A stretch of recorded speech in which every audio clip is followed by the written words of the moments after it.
Hey guys, I'm Urizi. This story is all about what if Naruto snapped and had a split personality. When Naruto wakes up to a dead body in his bathroom, he begins a quick spiral into madness. Before we proceed with the story, please like and subscribe to this channel if you liked the video, and don't forget to check the description for the other works of the author if you liked the story. Let's start. Silence of the Damned. The moment he opened his eyes, Naruto knew he was a dead man. It was as clear as the bloody water that lapped gently against his stomach and the copper taste that clung to his taste buds. Naruto's hands gripped the side of the tub as he tried to climb to his feet, terror gripping him like a vice at the sight of the blood-filled bathtub, but a pain shot up his limbs and he sat down with a solid thunk and splash as the pain drew his attention. Naruto lifted his arms to examine them and had to cover his mouth as the scream of horror tried to force its way out of his throat. Dizziness came upon him as bile rose, but he managed to swallow it all down as he once again inspected his arms. There was 2 long vertical gashes from wrist to the bend of his elbow, long, angry, and jagged as if the cut had been quick. They were about an inch deep, and had surely bled quite a bit, but the deep crimson water could not have come from such wounds as his.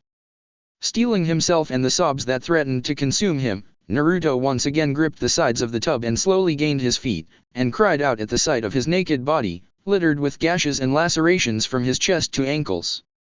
Naruto's hand flew to his mouth as the sob burst from his throat, his vision clouded by hot tears.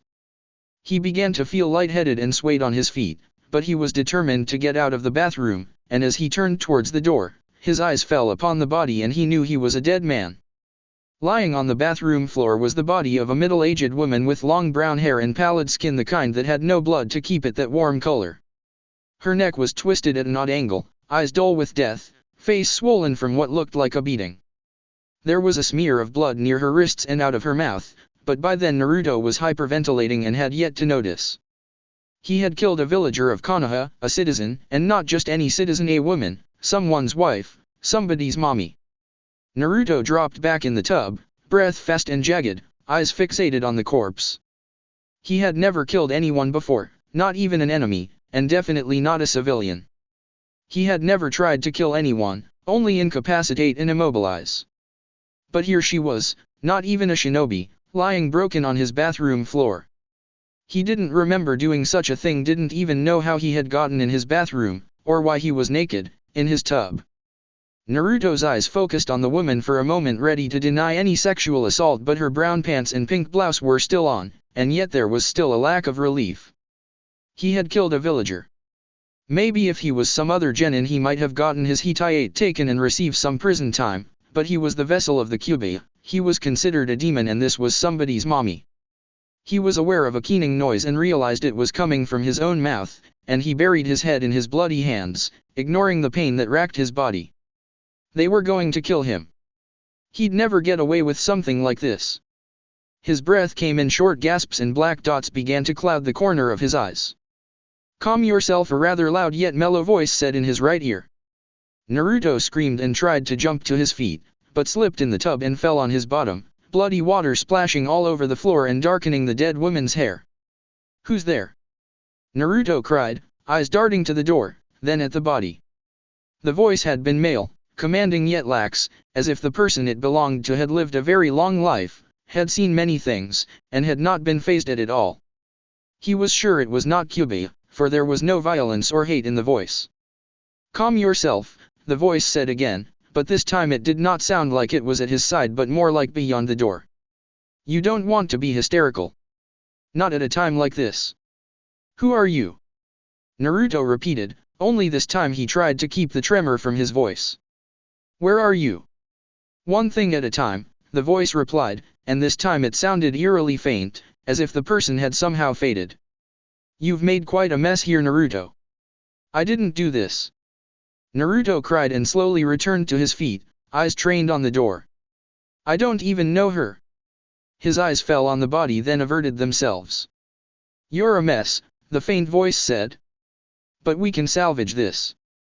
It will be a while before she is missed." Naruto began to tremble, once again feeling faint. I can't." "You must." The voice seemed to have more strength. "You know what they'll do to you once they have seen what you have done. There'll be no mercy for Uzumaki." Then you'll see who your real friends are, the ones that aren't lurking in the shadows waiting for you to screw up. The voice began to fade again. Naruto's eyes fell on the body. How long had she been laying there? How long had he been in the tub? Why was he in the tub in the first place? He glanced at his arms, the gashes crimson and burning. What had happened to his body? Who had done this to him? Tears returned to his eyes and trailed down his whiskered cheeks, blue eyes trained on the door as he stood in the bloodied water. What was he supposed to do? Who was he going to tell? Iruka? He imagined the look of horror on the gentle face, and shied away from the image. Jiraiya? Kakashi? Tsunade? No. He could already feel the disappointment radiating off them. Sasuke? No. Sasuke was still mad at him for some unfathomable reason. He had awakened from the coma angry and after all that trouble he and Jiraiya had gone through to find Tsunade. No, Sasuke would probably sneer at him and Sakura was out of the question. Naruto moaned and kneeled in the tub, eyes covered with bloody hands. Calm yourself, the voice said directly in his ear and Naruto shrieked and splashed more bloodied water on the tiles. Tell no one, for you are alone in this.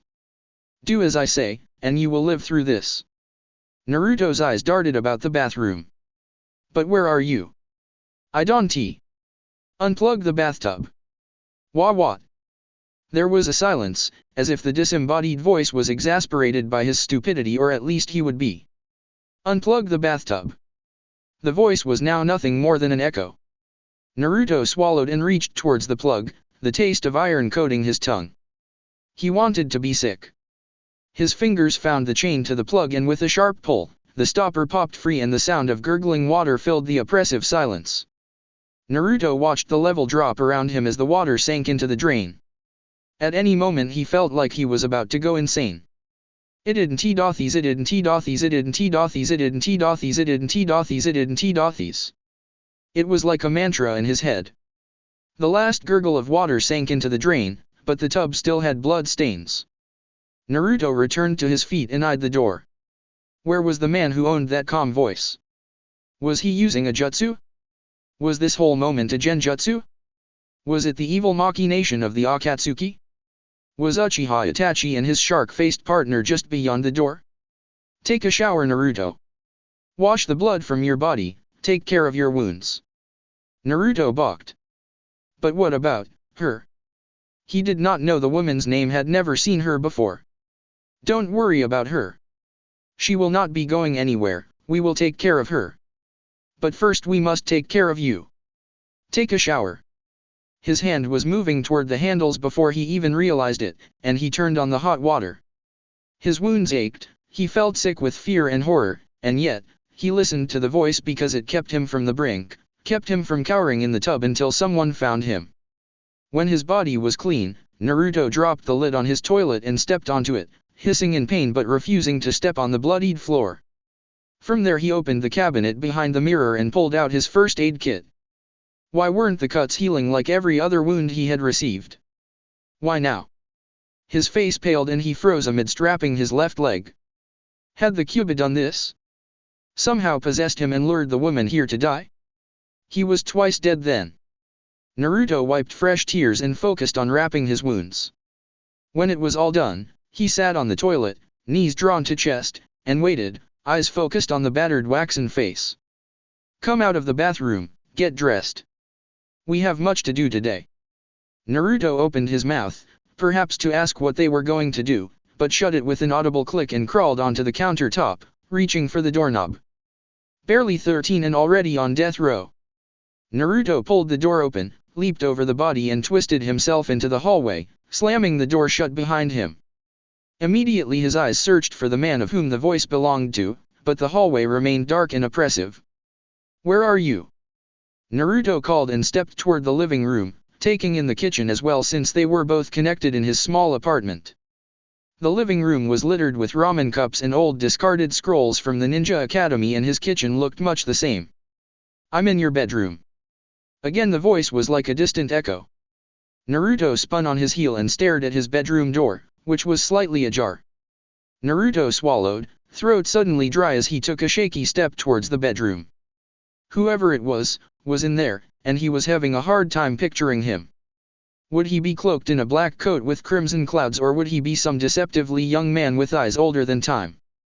Naruto was at his door, heart pounding in his ears even as he strained to hear some sort of sound from the room. He lifted his hand and slowly pushed the door open, eyes immediately taking in the scene. His room was empty. There was clothing littering the floor, a few comic books lay on his rumpled bed along with a stuffed animal. His closet was open, clear for all to see that there was no one occupying the space, and more ramen and scrolls completed the scene. Was this some cruel joke someone was playing on him? Perhaps it was a fake corpse in the bathroom? Naruto lifted a hand to scratch his head and his arm burned, causing his eyes to fall to his bandages. No. The pain was real. This was real. Where are you? His voice seemed obscenely loud in the silence. His eyes darted around his room. I'm right here. The voice was close this time, like right in the room, and Naruto's eyes darted to the ceiling, half expecting to see a ghost of some type. But no one was there. Naruto gave a weak laugh and ran a hand over his face. Don't lo seed, don't lo seed, don't lo seed, don't lo seed, don't lo seed. His eyes fell on his bed again and connected with the black beaded eyes of the stuffed frog, polyester and cotton. Naruto backed up into the hallway and dropped to his knees, feeling cold. The frog sat amongst his rumpled covers, in its normal crouching position, and he was sure it was watching him, like those dead plastic eyes held some kind of life behind them. This was madness. It can't be. Naruto rasped, eyes stuck on the now seemingly sinister frog. Calm yourself. The voice came clearly, and yet, it still seemed that it might have come from somewhere else. It's not possible. You're not real. His eyes darted around. This must be a genjutsu. Yes, that's it. Naruto jumped to his feet and ran to his dresser, pulling out a pair of plaid boxer and shoving them on, ignoring the constant burn of his wounds. He dashed out of his room and into the living room. Okay. He shouted, tears once again clouding his vision. I get it. Haha.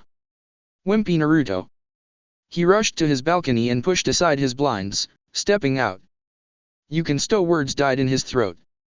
Konoha was silent, the streets vacant. Naruto's eyes moved to the pre-dawn sky and true dread descended upon him. Hush, don't wake them, don't draw attention to your enemies, the voice said, an opaque echo. Enemies.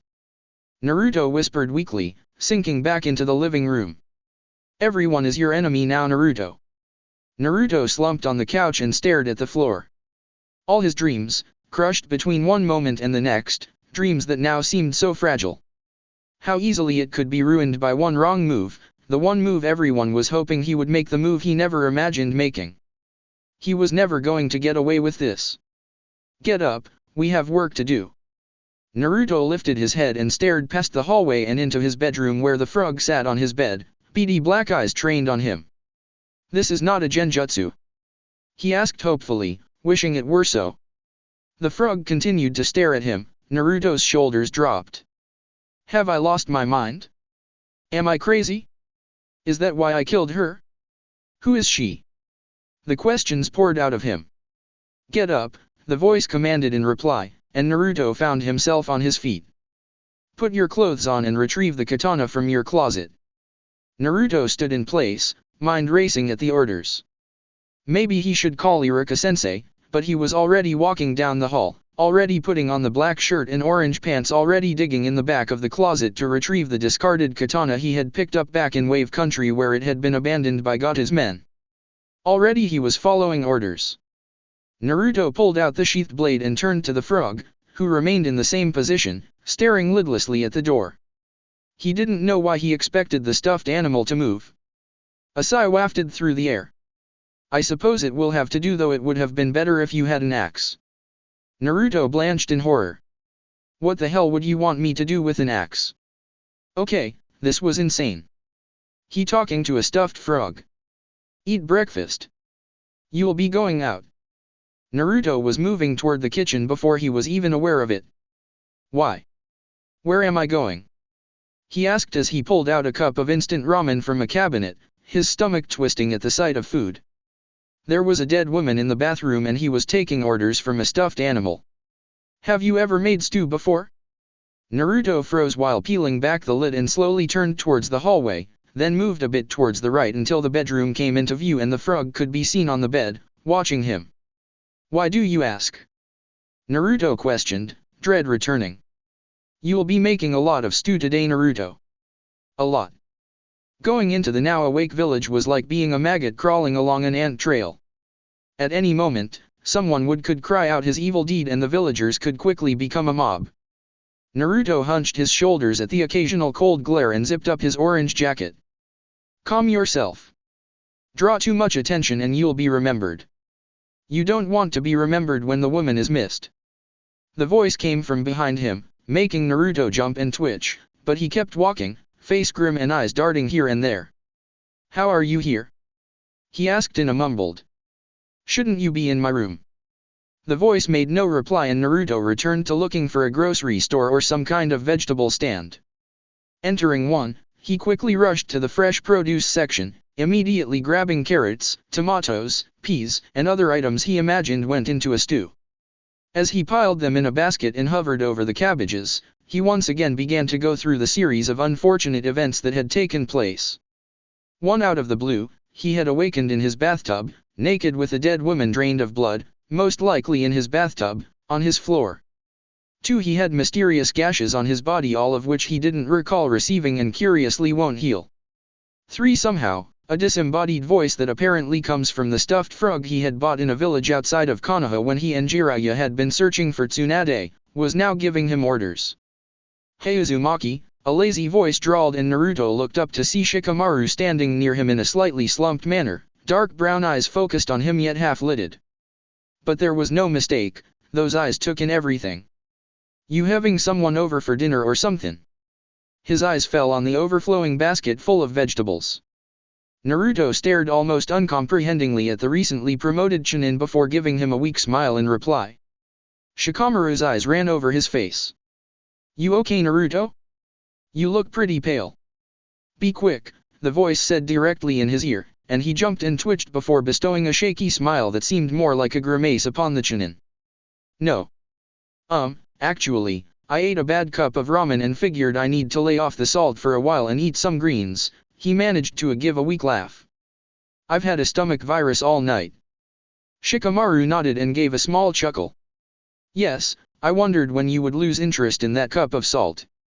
Naruto gave another nod and smile before quickly heading towards the cashier, hunching his shoulders when he felt Shikamaru's eyes follow him. Standing in front of the door, Naruto stared at the numbers vacantly, hands full of bags. He didn't want to go back in there, didn't want to go back to that dead woman, back to the end of his life. Go in, Naruto. We have work to do. Naruto sniffed and twitched a shoulder before jamming the key into the lock and slipping into his apartment. Everything was exactly as he had left it, the stale smell of ramen covering up the scent of blood. Naruto dropped the bags on the kitchen table and wiped sweaty hands on his pants, eyes drawn to his bathroom. What's the matter, Naruto? You've seen a dead body before. Why are you so shaken? The voice was in his ear again. Naruto scratched the ear in agitation and inhaled deeply. Yeah, but I've never killed anyone before. So you admit to it? Naruto blinked rapidly. I didn't dash. Naruto's mouth shut with an audible click and his hand ran over his face and mouth. Silence reigned in the apartment, even the plants seemed to feel the tension. It doesn't matter, the voice said from a distance. Get the katana, cut up the woman, and put her in the stew. Naruto would have been appalled if he had not already been at his wit's end.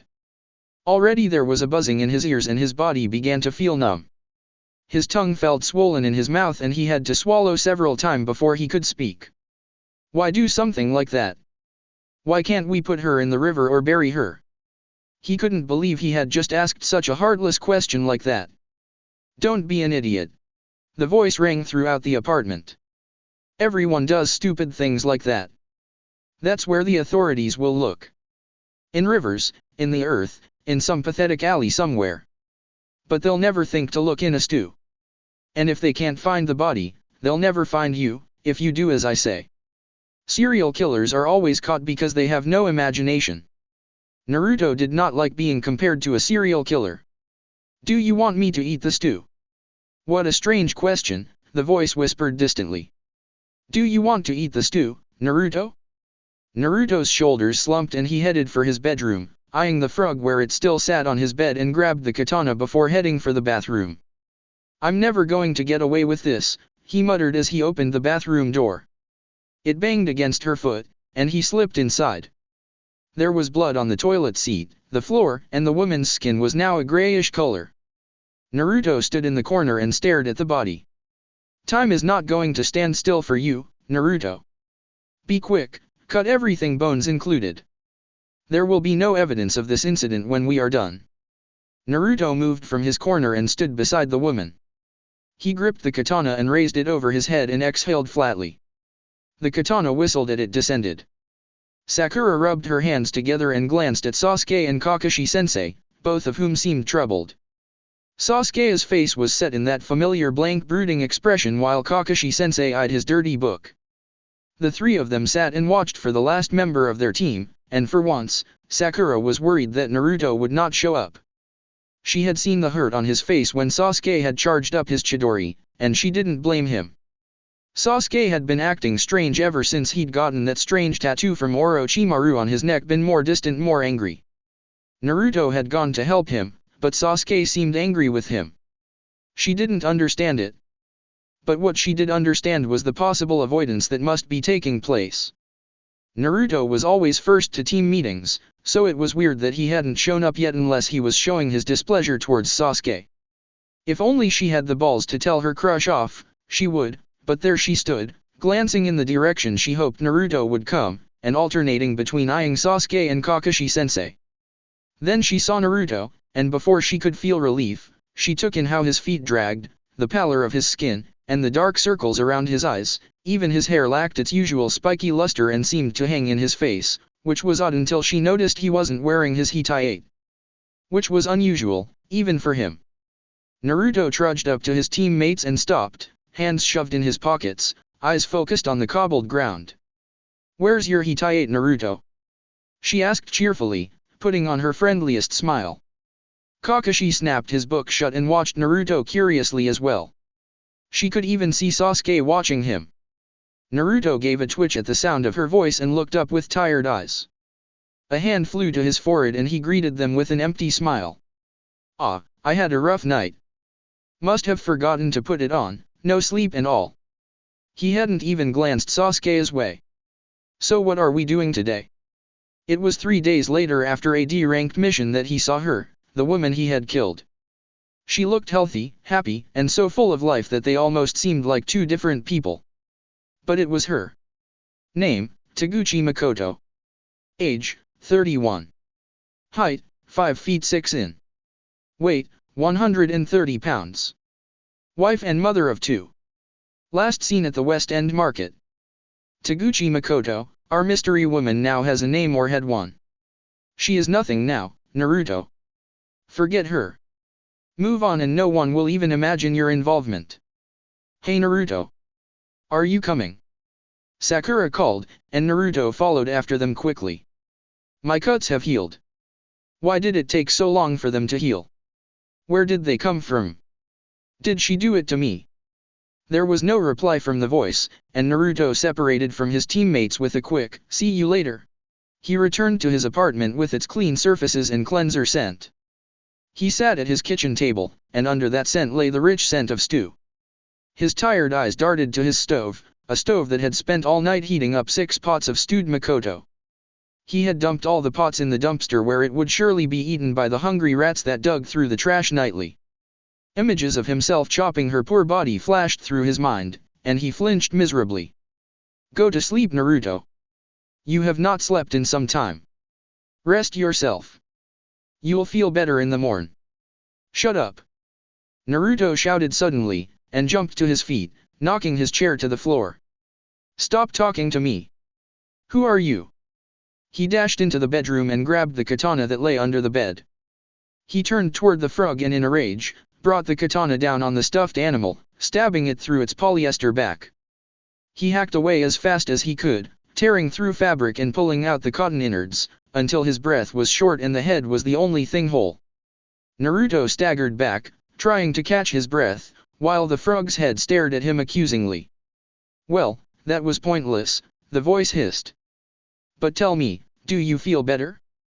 Naruto ran from the room and flopped on the couch, catching his breath before he curled up in a ball and tried to shut the world out. And his thoughts returned Naruto, which was no surprise since the blonde idiot was all he could think about, and his new ascension to power that the dead last had somehow acquired.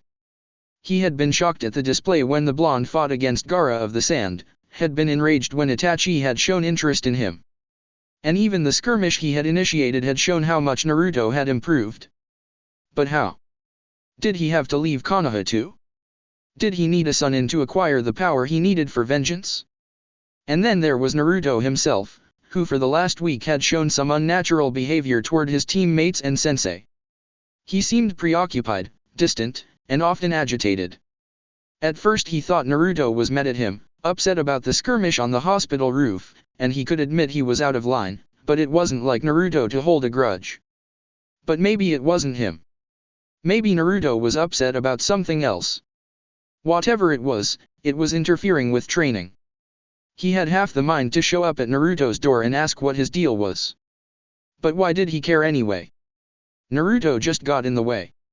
Everyone in this village got in his way. Maybe he needed to find another path to power. Naruto wasn't his concern. Guilt and shame. Two states of being that were horrible when combined, and they lay upon his soul like a suffocating blanket. When he woke to the smell of blood and the now familiar burn of his body, he did not scream, he did not cry, he only shut his eyes and took a deep breath. He laid his head back and let his emotions run over him, and was not surprised when it was so few. Guilt, shame, and exhaustion. He was so tired, physically, mentally, emotionally.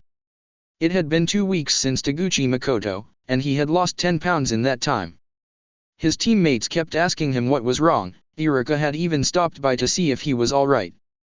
Tsunade hadn't asked him if he was okay, but her eyes did all the questioning, the eyes of a medic nin that surely saw the 10 pounds he was missing. He was just too tired to feel all that much beyond guilt and shame. He lifted an arm and stared at the gash that started mid-arm to elbow and wondered why whoever had done this just didn't cut an artery and be done with. His tired blue eyes moved to the body. It was a man, from what he could see, and he turned away to stare at the porcelain wall. "You've had your moment," the voice echoed from a distance again. "Now we must get to work. Clean yourself, get dressed." He asked no questions. He unplugged the tub like it was a ritual, turned on the shower even as the blood drained and began to wash his burning body. He vaguely noticed that the lacerations were in the same places as the previous, but he was too numb to care. When he was as clean as was physically possible, he bandaged his wounds, and that's when he really looked at the man and noticed the 2 gaping holes where his eyes should have been. Naruto quickly got off the toilet and without care turned the man's body over, seeing that his neck had been squeezed and his head bashed in at the back. But he was more concerned about the missing eyes. "Where are they?" he whispered, looking in the bathtub, which was empty, then the rest of the bathroom, which was only smeared with blood.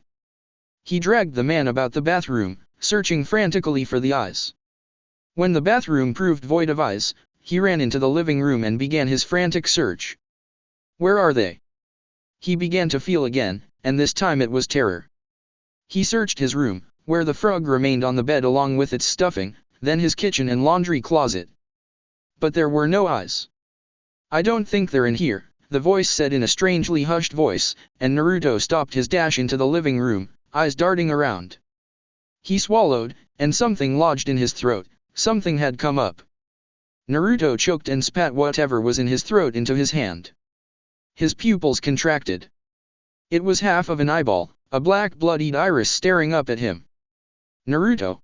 A voice called as his vision darkened, and Naruto's eyes rolled right up into his head and fell back into the carpet in a dead faint. "Naruto!" Gray light was intruding upon the blessed darkness. Someone groaned. "Naruto!" The voice was directly in his ear, and Naruto was jolted from unconsciousness. He was lying on his back, and for a second he was confused. Then it all came back to him, and it took all he had to make it to the kitchen sink and throw up all the contents of his stomach. Then he sagged against the kitchen sink cabinet and stared dully at nothing. "Naruto! Get up!" Naruto shook his head and shut his eyes, his body beginning to tremble. Naruto, you must get up. What if someone comes in and sees this?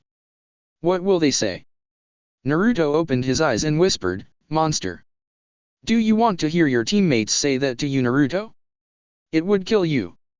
"I'm already dead," was the blonde's reply. "Do you want to die with that word on your friend's lips?" No.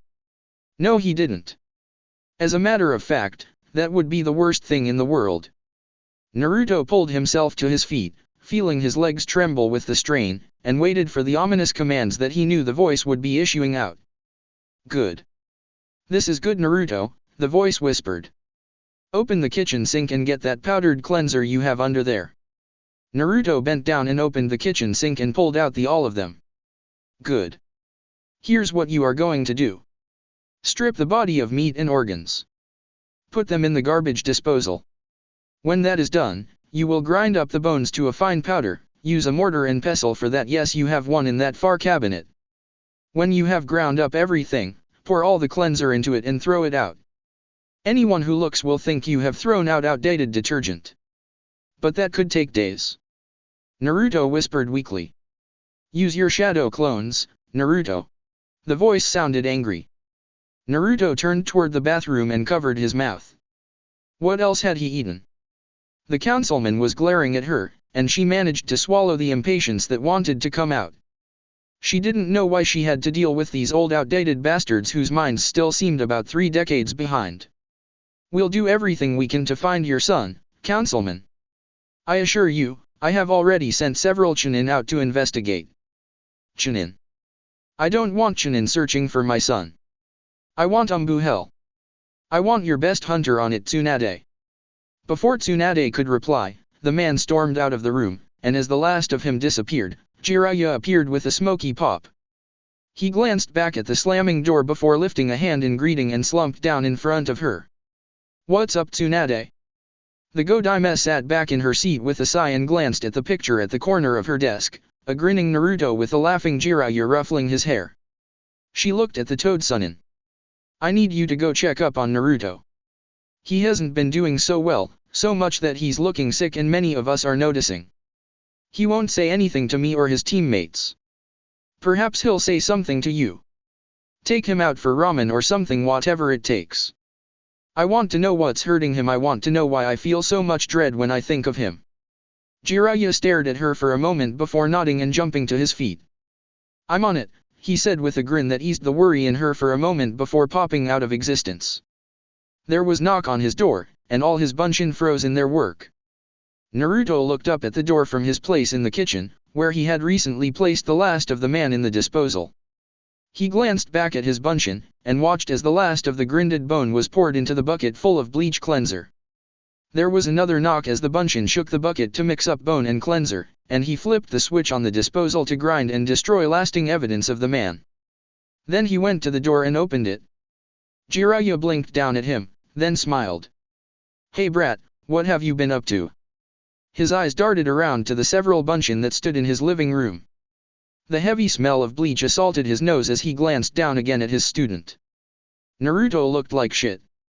Bruised eyes, waxen skin, and the 10 pounds he somehow knocked off were showing, and it wasn't flattering. "Nothing," Naruto said, and his voice was a faint rasp, as if he spent it all on screaming. "Was going to clean my place but my bleach expired and I have to throw it out." At this a bunshin picked up the bucket full of the cleanser and strode past him and down the stairs toward the garbage. "Oh," Jiraiya said, at a loss for words. He so did not know how to deal with a quiet Naruto. "That's perfect then. Do you want to get ramen or something?" "My treat," he said with a wink, but his grin faded when Naruto began to walk away from him and the bunshin popped and dissipated. The blonde glanced back at him and gave a wan smile. Hell, it didn't even qualify as one. "No, I'm sorry. I've been under the weather lately, and I don't feel like eating right now. Thanks for the offer though. Maybe I'll take you up on the offer some other time." But by the way he said it, it was eerily clear that there would be no other time. Something was seriously wrong here. He stepped into the room as Naruto dusted some powder off of his floor and placed some dishes in the sink. "Naruto," he called in a serious voice, and the youth turned tired blue eyes on him, and waited quietly for him to continue. This was too unnatural. Is something bothering you? I heard you got into a fight with Uchiha some time ago. Wanna tell me about it? He sat on the windowsill and made his face look as understanding as possible. But that began to fade at the puzzled look on Naruto's face, a look that said clearly, "What fight?" Then the eyes deepened, as if Naruto was forcing himself to remember, and then his eyebrows rose in surprise. Oh. That. What about it? This was not going well. Naruto, everyone is worried about you. You don't look well. If something's bugging you, let us know, we'd love to help you out. We're your friends, Naruto, we won't turn our backs on you. His touching speech was rewarded by a burst of laughter, a wry bitter laughter that sent chills down his spine. Naruto ran a hand over his face and through his hair before he hiccuped to silence and smiled grimly at the Sunin. It's nothing like that, perv Sunin. It's merely just a case of bad ramen and some unhappy trips to the toilet. We've gotten to know each other so well lately. I think it's just food poisoning. I'll be alright. Tell everyone not to worry. He then turned and picked up the empty cylinders of bleach cleanser and tossed them in a bag. It was like from one moment to the next, he had forgotten that Jiraiya was still there. As Jiraiya left, he wondered who would give him reassurance that Naruto was okay. Because it was obvious that he wasn't. The very next day he was rewarded with the name of his newest victim. Hayakawa Hattori. They were doing everything to find him, because he was a councilman's son. He had killed a councilman's son. He was definitely dead. As a matter of fact, he was already dead. He was just too stupid to lay down. How many more people would he kill? You don't think you're being set up, Naruto? The opaque voice asked. Would they scream monster at him when they found out the truth when they killed him? Naruto's eyes darted around.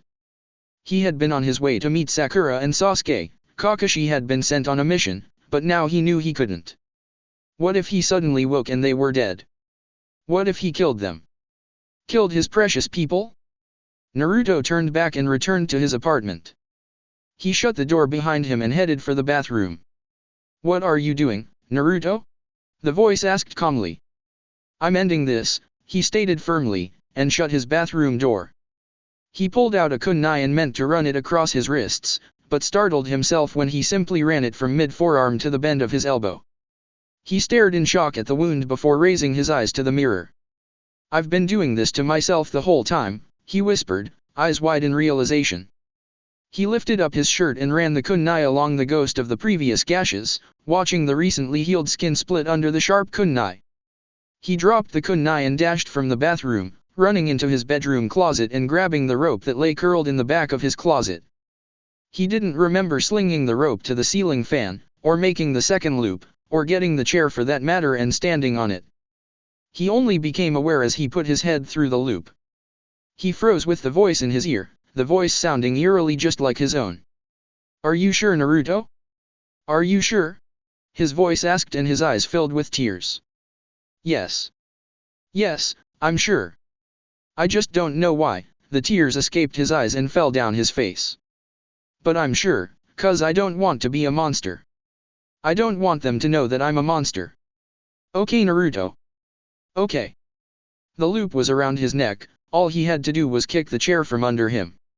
His eyes fell on the picture of Team 7, how they looked happy, even Sasuke looked like he was trying to hide the grin just beneath the surface. Maybe he should leave a note? No, no goodbyes, his voice said to him, and he nodded. He summoned his courage and kicked the chair from under him. He was choking, so much pressure on his face, he felt like his eyes were going to pop out. His vision was red, he couldn't breathe, he was scared, couldn't he breathe, legs kicking, hands scratching his neck, can't breathe, something stopping him from grabbing the rope, weak, can't he breathe, scared. Then. A woman. With brown hair. Makoto? Walking, smiling. Looks at him, face twists, words come out of her mouth. Words that hurt. Wants to shut her up. Ali hitting her, ripping out her foul tongue, eating it. A man walking, smiling. Looks at him, eyes like burning embers, so much hate, want to eat his eyes out, swallowing eyes. Eyes, with so much hate like burning embers, glowing red sound of 1,000 birds in the air looking at him, hating him. He doesn't know why, cannot hate him back, can only hurt deep inside, red pinwheel eyes hating him, and he doesn't know why. Oblivion. Seriously? Of all people? Naruto? Kiba asked incredulously as he followed Shikamaru toward Uzumaki's apartment. Along with the two of them were Akimichi Chuji, and Hyuga Neji, who had questioned the reason as to why he should give a damn that Uchiha had defected and turned traitor. Shikamaru had reasoned that though he really didn't care either, the Hokage had given him the mission of retrieving him since the village was low on ninja at the moment. Tsunade-sama had charged the tactician with assembling a team, and he felt that the Hyuga technique was needed, as well as the Inuzuka ability for tracking. Naruto was needed for his sheer determination and unpredictability, and the hope that he would be able to persuade the stupid Uchiha into coming back. You know, I heard Uzumaki was sick or something, Kiba said as they walked up the stairs. And I haven't seen him in a while. Shikamaru shrugged and knocked on the door, waiting impatiently for the blonde to answer the door. A sound came from behind him, and he turned to see that Neji had the Byakugan activated. His eyes were wide around the veins, and his normally pale skin had turned so ghostly that they could see the veins under his skin. Shikamaru spun around and kicked open the door, dashing into the apartment, and was shoved aside as Neji flew past him and ran for the bedroom door. He threw it open with one hand while with the other he tossed a kunai. Shikamaru was behind him, so he couldn't see who the perpetrator was, but he heard the solid thunk of a body hit the floor as he moved into the room. Then the scene reared its ugly head, and he heard Kiba gasp behind him. There was a chair lying on the floor, a rope hanging from the ceiling, and Naruto lying on the floor. The blood that had been forced to his face was slowly draining away as Neji wiped his face and immediately began to perform CPR. The sounds of his counting as he pumped Naruto's chest, as his own eyes trailed over the gashes going up his arm, would haunt him to the day he died. Omen omen omen, Inuzuka was chanting behind him, and Shikamaru turned to see him hugging Akamaru tightly to his chest. His wild eyes connected with his own. This ain't right, man, this ain't right.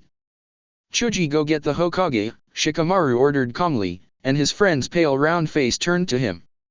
He dropped the bag of chips and ran out of the room. He's breathing, Neji's ragged voice came from behind him. Shikamaru took a deep breath and turned back to the scene, knelt down next to the Hyuga to see his friend. The blood vessels in Naruto's eyes had all popped, covering the whites of his eyes crimson. The rope had dug and wrung skin from his neck, and his face had scratch marks all along his jaw. Neji rubbed his eyes and stared down at the blonde, whose eyes, though open, remained vacant. I don't understand. The Hyuga whispered, and he grabbed Naruto's arm and stared at the long gash along the length. He let the hand drop and covered his eyes again. There was a loud pop, and two people appeared, the Hokage and her assistant Shizune. Naruto! She cried and dropped to her knees beside the limp body. God damn it! Shikamaru pulled Neji back and they stood by and watched both medic nins begin to work on him. Nara, you still have a mission to do, her voice came hollow and she never looked at them. Get another and find Uchiha. Bring him back, dead or alive. And she looked at him, and he wasn't sure whether she cared which it was. And at the moment, he didn't either.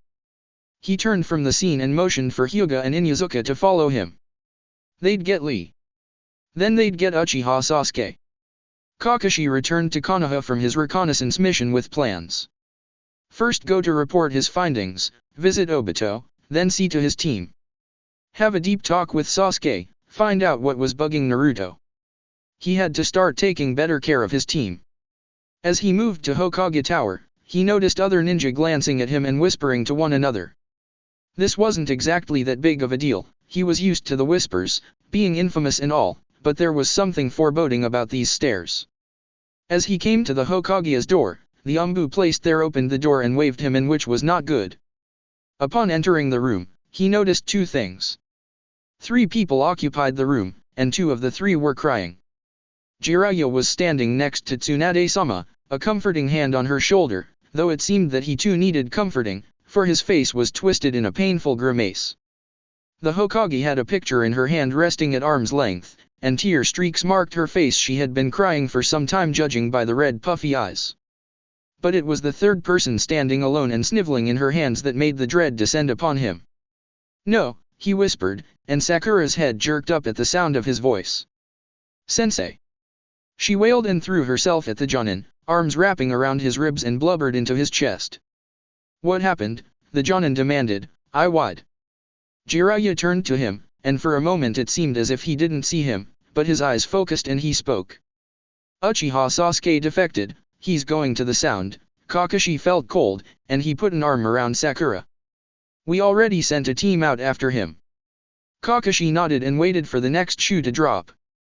Jiraiya rubbed his face and looked out the window. Tsunade never took her eyes off the portrait as she spoke in a wavering voice. Naruto hung himself in his bedroom. The words were like lead to his heart. Kakashi staggered back and stared in horror at the Hokage. Sakura's sobbing was becoming louder. What? He was saved in time. Tsunade wiped more tears from her swollen eyes, but the lack of oxygen shut down important parts of his brain that we can't activate. Her eyes fell on him, devastating in their pain. He's alive, but he's as good as dead. When he later entered the room, after he had gotten ready to follow the team out to find Sasuke, he steeled his heart to the sight he was about to see. But the room was white, and peaceful, with flowers beside the bed. His eyes fell on Umino Iruka, the Academy Chunin, and one of the closest people to Naruto's heart. The man was pallid, and his eyes were tired and hurt. He looked up from the bed and his lips turned into a hard line before he looked back down to the figure that lay in the bed amongst the beeping machines. Kakashi moved and stood by the bed, then looked down at his number one loud-mouthed ninja. Naruto lay amongst the sheets, tubed up, and yet he didn't look so bad. His wounds, whatever they were, had been healed, and though he was pale and thin, he didn't seem to be in any pain. He just seemed to be in a deep sleep. Sasuke gave no warning, Iruka said suddenly, taking Naruto's limp hand in his, and no one saw him near Naruto's apartments, so he couldn't have known that Sasuke was leaving. It must have been something else. He gave a hoarse dry laugh. I wonder what it could have been. There was sarcasm in that last sentence. Kakashi remained silent. She said that. And here he choked. Even if Naruto wakes, there'll be no one there. That he's gone. The Chunin's eyes filled with tears and he looked away, gritting his teeth. Kakashi shut his eye tightly, took a deep breath and looked at the Chunin. I have to go get Sasuke, he said quietly and turned towards the door. You do that. Iruka's voice followed him bitterly out the door and into the hall. Iruka looked down at his favorite student and gripped his hand tightly. Please come back, Naruto, he whispered, but there wasn't so much as a spike in the heart monitor. The door opened, and Shizuna entered. Umino-san, you've been here for days. Why don't you go home and get some rest? We'll let you know if there are any changes. But the look in her eyes said clearly that there weren't going to be any. Iruka swallowed, and his shoulders slumped as he stood up and slowly exited the room, eyes falling on the blonde. When was the shock going to wear off? The door shut behind them. The room was engulfed in silence but for the steady beat of the machines. Naruto's eyes darted open, blue assaulting the world, but they were vacant, and they stared at the ceiling without seeing it. The heart monitor remained steady. The room remained quiet, a deep silence. The silence of the damned. Author's note. If you're wondering about the voice, it wasn't a separate entity. Naruto was just talking to himself, which he realizes before he hangs himself. The reason he thought it was the frog was because he needed to objectify it before he went insane, which was pointless because he'd already lost it. Why did he lose it? Or when? He lost it on the hospital roof when Sasuke attacked him with the Chidori, and he with the Rasengan. Then when the villagers were rude to him he simply did what we all wished he would do. Kyuubi actually had nothing to do with this. The end. That's it for this movie. Thank you for watching and see you on the next video.